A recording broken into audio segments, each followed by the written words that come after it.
thrilled to be joined today by the representative of the 6th District of Massachusetts, Seth Moulton, a Marine Corps officer, a captain, a recipient of the Bronze Star with Valor, Navy and Marine Corps Commendation Medal with Valor.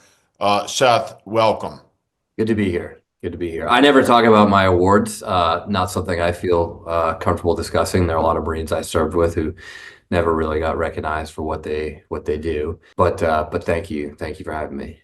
Well, it's not a small thing. You were a United States Marine Corps officer under fire who distinguished himself according not to you, but to the United States Marine Corps and the standards and the values of the Marine Corps. And so it's an important part of your resume, and I think is an important qualification that gives you an authority to assess a situation where people can rely on you to report with both candor and integrity and a sense of perspective about what's happening in Washington. There's a lot of panic, as I'm sure you're aware, on social media amongst Democrats who really don't have a handle on A, what Trump and Musk are doing, and B,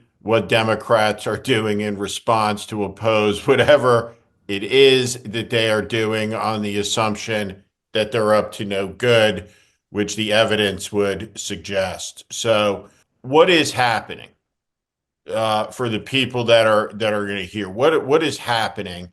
A lot of people just are really confused. Even people are trying to turn on cable news and figure it out. What I just want to turn it Yeah. over to you. Assess the situation. Well, I think half of America says, hey, what's happening is Trump is fulfilling his campaign promises. The problem is that he's doing so in a way that's literally breaking our government, breaking our democracy, throwing out all the basic rules of how we operate as the United States of America in doing so. Because a president doesn't bring in his billionaire buddy, give him access to how every public servant is paid, whether you're an agent of the CIA, whether you're a US soldier fighting overseas, or whether you're working at the VA taking care of veterans, and say, hey, go at it, buddy. Just cut whatever you want and don't mind the law. Don't mind the law that says that Congress, according to the Constitution, controls the purse. Just do whatever you want. And if it supports your company or your billionaire friends, that's fine. It also is just, sure, he can fulfill his campaign promise to deal with immigration, but you don't get to do it by breaking the Constitution. Like a couple weeks after he raised his hand and swore to protect and defend that Constitution that every American holds sacred. So the problem is not necessarily what he's doing, although in some cases it's pretty bad. It's how he's going about it. It's the impact that it's having on people's lives. And it's the just rampant corruption that I think is going to become more and more evident coming straight from the White House and starting to infect every part of the federal government. And I think if you're listening, what the congressman just said here is a really important point. It doesn't really matter if what Trump is doing is supported by, let's say, 85% of the country, which it's not. He won with 49.9%. There's a poll out that shows he has reached apogee or near Trump apogee if he has a 53% approval level. But for the sake of argument, I'm going to give him George Bush's approval levels from 2001. He's at 91%. It doesn't matter. The Constitution of the United States makes clear the foundational organizational structure of our civilization, of our society. So, we live in a society that says the cop has to have probable cause before they search you, even if they know there's a good chance you're a shady You're dude guilty. Yeah. and you're doing something you ought not to be doing. And so this is an elemental piece that's at hand. You're a member of Congress, and I'd like to ask you to take us inside a Democratic conference. Right? Like what's happening right now when everyone gets together? I mean, no one has ever really been in these meetings who's listening to this. What is this assembly like when everyone walks in? And what is the mood right now? What is the argument about? What's happening? Well, there's a lot of frustration. And I think it's not just in the Democratic caucus in the House with Democratic leaders from across the country.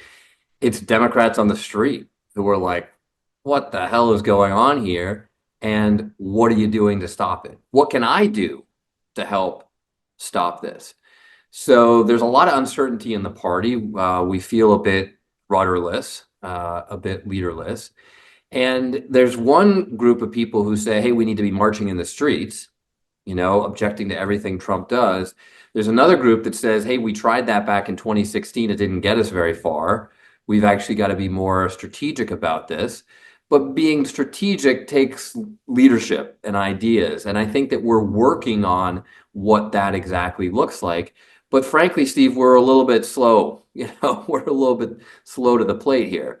And so I've been one that's been publicly pushing the party to think about what our public face looks like and how we listen to voters as opposed to preach to them, what our positions are on certain issues and whether we're really in touch with most of America. That's one of the No, things you're I've been. not. And the Right? answer is we're not. Like, guess what, folks? We just got cleaned up across the board. And you point out that Trump won with 49% of the vote.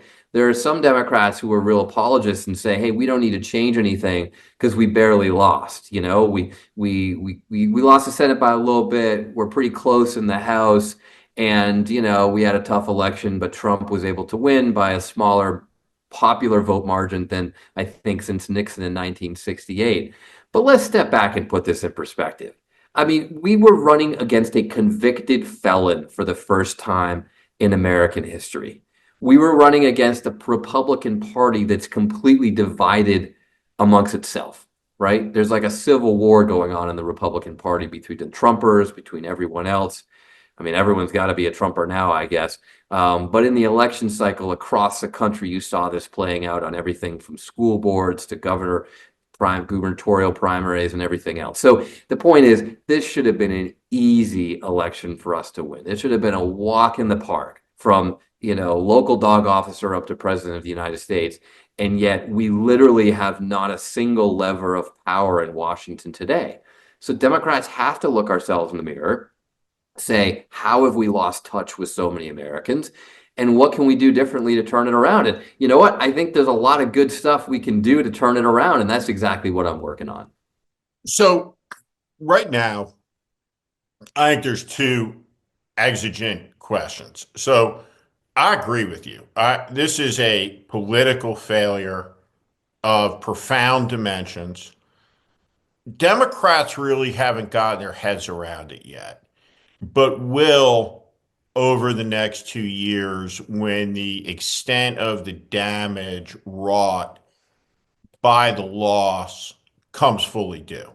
Right? We're 3 weeks into this. So from a nautical perspective, not only are we not in the blue water yet, we're not out of the harbor past the buoy.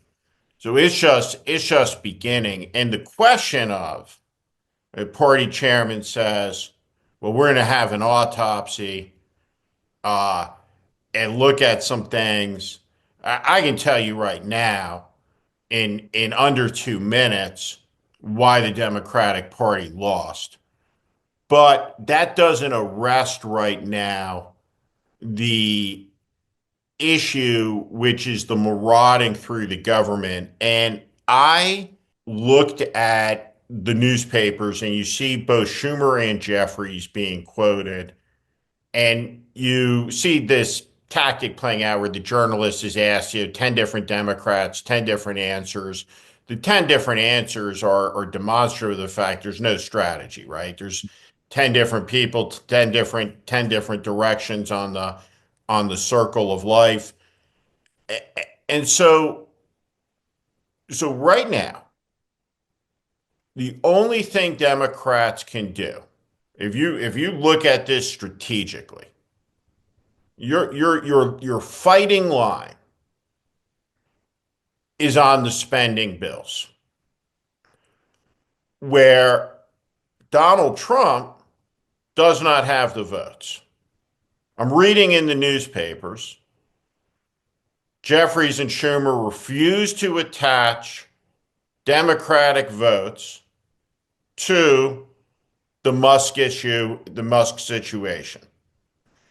And my point, if I was a member of Congress and I'm sitting there and I'm sitting next to you in a meeting, and there's a good chance I'd be sitting somewhere near you in a meeting, right? Knowing the politics, I might look at you, right? And I said, not only is this conditional on the vote, this is a conditional opening a negotiation about the vote.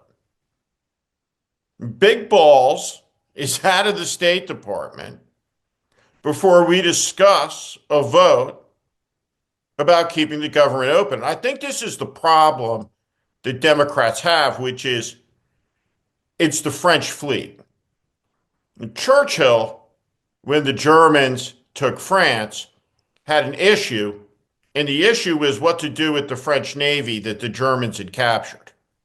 And Churchill sank it, and he killed a lot of French sailors. And the message that he was sending, we'll do anything to win.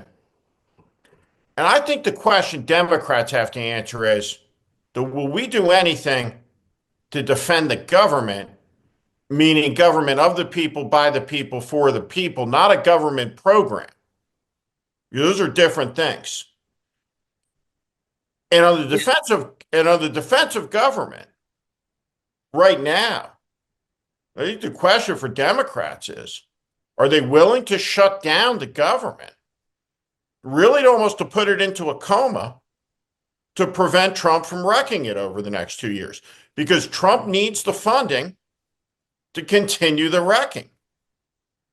And he So, knows the Democrats will not allow the government to shut down. And the only position that makes any sense to me from a negotiating posture against somebody who wrote in his book 30 years ago that my negotiating philosophy is I walk into the room, I put a finger in your chest, and I say, fuck you, right? The only alternative to that, right, is to reciprocate it and to say, test me, but we will shut this government down. We all got elected just like you. And 2 years from now, we'll have a referendum on it. Try me. And that's the only point of leverage really Democrats have in this moment. And I just wonder what the disposition is between what would be like my hardline position, right, and the softest position, right? Where is everybody in the party right now? Like, what are well, the leaders saying? look, first of all, I agree with your point, Steve, that that is pretty much the only leverage that we have. So I'm totally with you about using that leverage, not just to go against Trump, not just to, be reactionary, but to actually protect the fundamental principles and values that every American should hold dear, right? We got to do a better job of explaining why those are at risk. And then we've got to be very targeted about where we're drawing the line. Big balls out of the State Department. You said it before I do. Like, that's a place to start, right? But we need to do that. Let's be clear, though. If the government shuts down when Republicans control the White House, the House, and the Senate, this is not Democrats' fault. This Correct. is not our mess to clean up. And I think that point is something we really have to drive home because it enables what we call the frontliners, the people in those marginal districts who might get blamed somehow by Republicans for being part of a shutdown, even if they're Democrats. It's what gives them the courage to do exactly what you've laid out, which is use the leverage we have to not stand against Trump, but to stand up for the Constitution. So is there an appetite for this fight? There is, but it's hard to go into a fight when you don't have a strong leader. And I personally think Hakeem Jeffries is great. But, I don't think people right now in the party necessarily see him leading the whole party. We just got a new party chair. We haven't heard from him yet, so I'm not sure what role he'll play. And of course, other people look to Chuck Schumer in the Senate. But it's not like you have Obama out there as a standard bearer or Clinton out there, setting the path forward and clearly defining the strategy and what we're going to do. This is not a criticism of Hakeem Jeffries or anything like that. I think Hakeem is amazing. Remember, I was fighting for years to get Hakeem in there over our previous leadership. But it is hard to get everybody engaged in a tough fight when you don't know the strategy. That's something I learned leading 18-year-old Marines on the ground in Iraq. Why is there a lack of clarity about the strategy? Well, it's a good question, but first of all, in the aftermath of the election, there was just tremendous denial. And the psychologists in the room tell you denial is one of the stages of grief. I don't know what that means exactly. But the point is, there are a lot of Democrats who just said, oh, come on, it really wasn't that bad. In other words, we don't need to change. And I think that's terribly out of touch, right? I got out there, I said, we need to get back in touch with Americans on a variety of issues. Some people criticized me specifically for just having the conversation too soon. Seth, we just had a terrible loss. It's too soon. Give me a break.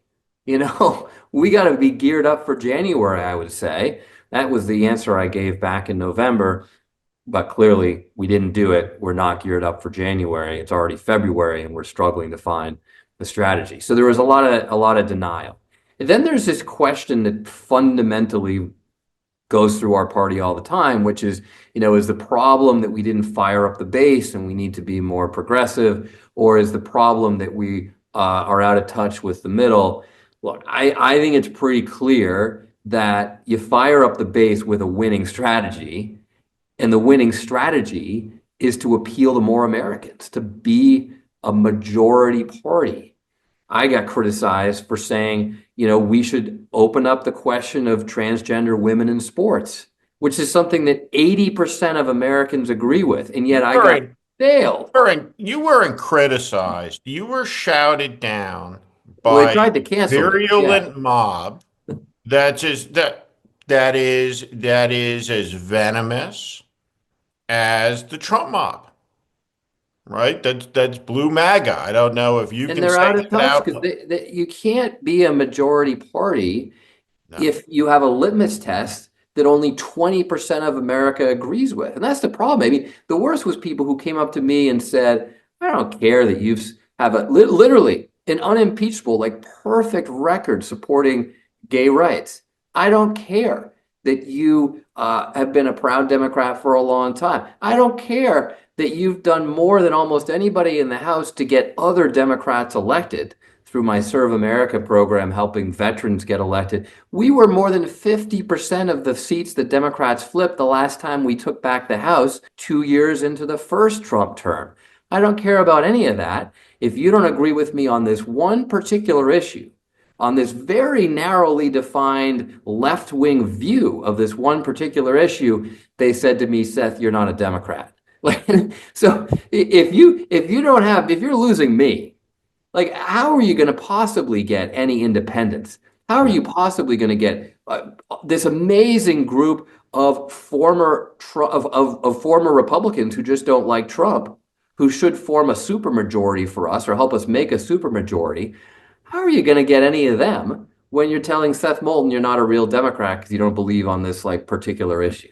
It's Yeah. just nuts. It is nuts, and the price is so extraordinarily high. And I say this as somebody who was for gay marriage publicly as a Republican 3 years before Barack Obama was for it, and Good for has the you. death threats. My first death threats were on that issue. I helped lead the ACLU marriage equality campaigns, and I've always held the view that freedom means freedom for everybody, Right. and that's what's at stake in this fight. Listen.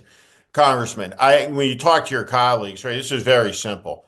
Democratic Party lost this election to the most prolific liar in American history on the back of the greatest gaslighting in American history.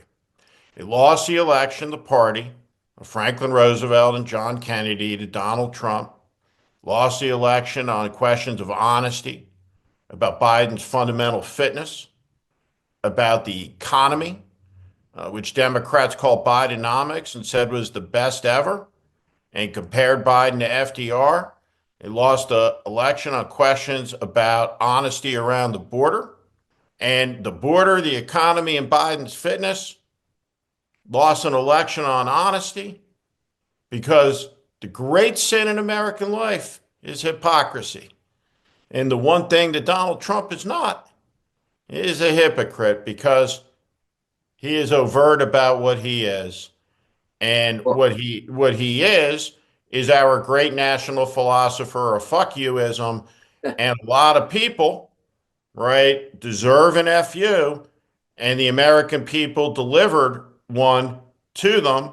And the Democratic Party is the face of a bunch of that. And my question is less about the recognition, which look, the craziest answer that anyone gave in 2016 at a Republican debate was given by Jeb Bush. And the question he got was, knowing then what we know now, would we have invaded Iraq again? And Jeb Bush's answer was yes, absolutely. Saddam was terrible and made the world safer. And Trump was the guy who said, that's nuts. And Trump, though a liar, was honest about that. And so there will be a Democratic candidate who is able to break free of the Washington insanity and the gravity and the peer pressure and the power of all of that to tell the truth to the country, right, about what happened, because it's going to be key to establish credibility about where to go when Trump gets done doing whatever he gets done doing unimpeded over the next 2 years. Government's going to look profoundly different than it does today. And so my question is, when you talk about leadership, right? Are you worried? It sounds like to me that Hakeem Jeffries doesn't understand what's looking back across him on the other side of the table. well, look, I'm not worried about Hakeem Jeffries in particular because I think that he's a very wise man, but his job is to keep together the conference in the House. All right.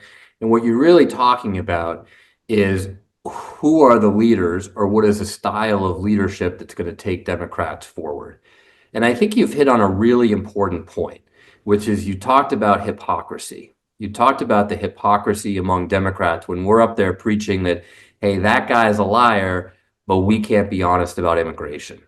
Hey, that guy's a liar, but we can't be honest about inflation. Remember, we said it was transitory, whatever that means. It's just going to go away, right? Hey, that guy's a liar, but yeah, there's nothing to see here when Biden is stumbling around the White House and falling off the steps of Air Force One. Remember, I was the third in the House and the Congress, actually, the third in the House or the Senate to call out Biden and Yep. say, you got to step down. Frankly, Steve, I wish I were here saying that I was number one. But what people want is authenticity. And even though Trump is a liar, a serial liar, his entire life, anyone who's done business with him will tell you he's a liar, and he's certainly the biggest liar who's ever been president of the United States. There's ironically a little bit of authenticity in that because everyone knows it. And he's amazingly not even ashamed of it. He kind of just puts it out there. And so, in a crazy backward way, people feel that even with this liar, they're getting authenticity. They know what they're getting. They know that this is a guy who says F you and punches you in the chest or whatever. He might be kind of a weak bully, but that's what they signed up for and that's what they're going to get. Whereas with Democrats, they feel like, gosh, you're out of touch. I heard so many people come up to me, friends of mine, and said, I know that guy's crazy, Seth, but you guys are just so out of touch. Like, how can I trust you? And so what I'm trying to do, I'll just speak for myself, is just be really honest. It's the first lesson you learn as a Marine. You show up for training and you very quickly find out you can drop out of a run, they'll probably let you try again the next day. You can fail a test, they'll probably let you retake that test. But you lie about anything, you're packing your bags that afternoon. And that's because integrity is so important when lives are on the line. I think leadership is about integrity more than anything else. And I think what people heard when they heard me talking about this trans issue and my daughters is just an authentic dad, someone who is just being honest about how he feels. And I said, I don't know what the exact policy should be, but we ought to be able to ask this question, to have a debate about it, to be able to talk about it. Same thing with immigration. I don't think Trump's got the answers on immigration, but so many Democrats were just in denial. Like, let's be honest about the fact that this is a problem, and we got to do something realistic to fix it. So that's what I think we need to do as Democrats is show how to lead on these issues. Don't say that government's just fine. I've passed 2 bills into law just about government efficiency. In fact, my very first piece of legislation I ever passed in my life was a bill to make it faster for veterans to get appointments at the VA, because guess what? It's too slow. The bureaucracy at the VA is terrible and we got to fix it. So let's show a path forward. And then from a political perspective, how we should attack Trump, in my humble opinion, is not by just screaming that, cutting USAID is bad. It's a good example because I saw the difference on the ground in Iraq that USAID made. It literally saved Americans' lives. But that's a complicated case to make. So instead of screaming about that, let's just point out the ways in which Trump is being hypocritical. He said he was going to lower prices. I saw signs all over Pennsylvania. Trump lower prices, Kamala higher prices. Except he's raising tariffs and prices are starting to go up. He said he's going to end the war in Ukraine on day one. Day one, how many times did we hear that? Well, guess what? We're well past day one, and that war is still going on. There are a lot of places where Trump has broken his promises already, and I think pointing out the ways in which he's just been hypocritical is a much better winning strategy for us. And then, yeah, we use that leverage to say, unless you start doing what you've promised, including, by the way, upholding the Constitution that you promised to swear and protect, then we're not going to play ball with you. You guys can go figure out your budget problems, but we're not going to save you yet again from shutting down the government when you control the government. All right, Congressman, I know you got to go. I got one last question for you on this. Do you ever stand up at like one of these meetings, right? And I'm putting a burden on you, right? Because I know that you are the solution here. But I'm really serious, is to say you're in a conference, a caucus full of lawyers. Um, you say, hey, I'm a Marine Corps infantry officer. I have a business degree. I'm in Congress like you, but I want to tell you a story about a guy named Chesty Puller. We got to hold the line here. I've never used that line, but I'll tell you what, As Steve. we have an easy political thing as Democrats, we don't have to be for anything. We just have to say no and hold the line. And the line is this: immediate restoration of the inspectors general, immediate cessation of whatever intrusion is going on in the federal agencies unlawfully and unconstitutionally, and an immediate disclosure about what it is that they did. And then we will have a meeting about providing the votes you will need to keep the government open. And we recall, the position of the Democratic conference is that you were sent by God to usher in the golden age. So I guess the good Lord, right, has included in his plan that you'll need some Democratic votes, which you will not get until these three things happen. Is it possible to organize the Democratic conference in an opposition on that line and hold it, no votes until they stop it? Well, I've never tried the Chesty Puller line, so maybe that would do the trick. For those of you who don't know, he's one of the most famous United States Marines in history, and a tough son of a bitch. But the point is here, we need to be united around a strategy. We need to have a clear line in the sand about what's acceptable. I might phrase it a little differently, Steve. I think this is actually about allowing Congress to do its job because Congress is responsible for these federal agencies. We're the ones who set the budget, not Elon Musk. Newsflash, it's your elected representatives in the United States House of Representatives who set the budget, not some unelected billionaire. I think that's where we draw the line, and we got to talk about how to enforce it. Now, the honest answer to your question, in part, is I don't go to these conference meetings a lot because they kind of just get live tweeted and they're not that effective. What I do is I get together with Democrats who are serious about finding a way forward, and we're working behind the scenes. And I did spend some time with the messaging committee of the House Democrats about how I think we need to change our messaging in a small meeting that we had last week. So that's the kind of work that I'm doing. But ultimately, if Hakeem Jeffries, in his position as the head of our caucus in the House, can unite us behind that, I don't want to say we're the party of no. No, it's not just about being the party of no. It's about being the party of yes, we can stand up for the Constitution.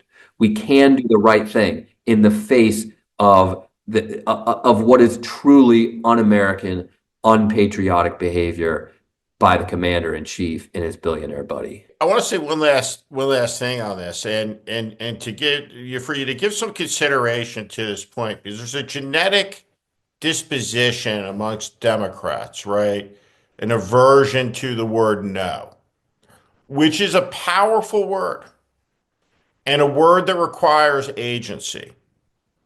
And it's a word that is not used enough in American life. And it's a word that Donald Trump has never heard. And someone needs to deliver the word. And I believe this from every fiber of my being. There's one of three states in this country that produces people that are capable of delivering that word to Donald Trump. New Jersey is one of those states. New York is one of those states, and Massachusetts is one of those states, right? That can deliver the word no. And that delivery of that word no is really important and it's virtuous. And hearing us to say no, we're the Congress, Elon Musk is not king, I think is a really important thing.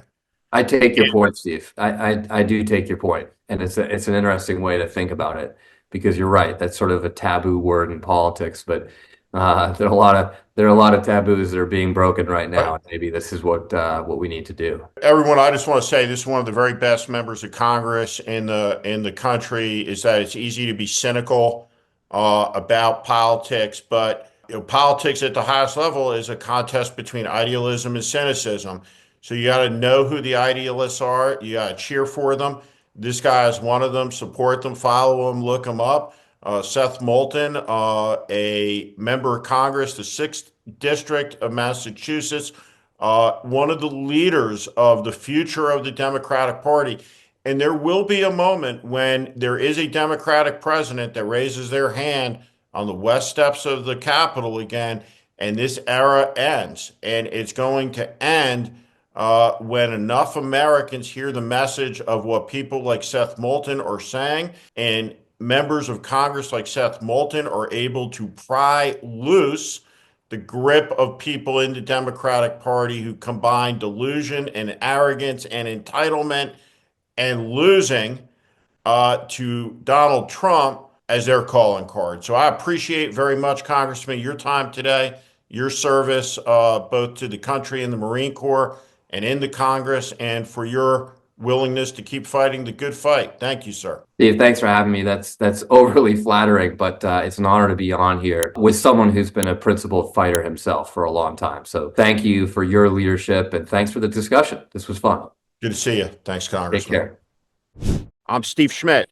This is The Warning, and I invite you to subscribe on our Substack, on our YouTube channel. Follow us. Welcome to the community.